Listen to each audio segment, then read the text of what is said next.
नमस्कार, मी रेखाच किचनमध्ये तुम्हाला सर्वांचं मनापासून स्वागत करते. नाश्ता सेंटरवरची मिसळ पाव खायला तर सर्वांना आवडतं, पण घरी बनवायचं म्हटलं की थोडंसं टेन्शन येतं. सो टेन्शन न घेता घरच्या घरी बनवा 10 ते 15 मिनिटात अशी मस्त मिसळ पावची थाळी. यामध्ये जर तुम्हाला गोडाचं वगैरे आवडत असेल तर तुम्ही एखादा गोडाचा पदार्थ ऍड करू शकता, पण मिसळ म्हटलं की फक्त मिसळच खावी असं माझं मत आहे.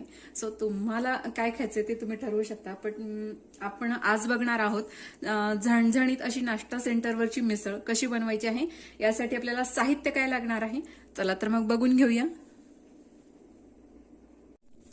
सो यासाठी आपल्याला लागणार आहे अर्थातच मोड आलेली मटकी. तर मी इथे साधारण पाव किलो मोड आलेली मटकी घेतलेली आहे.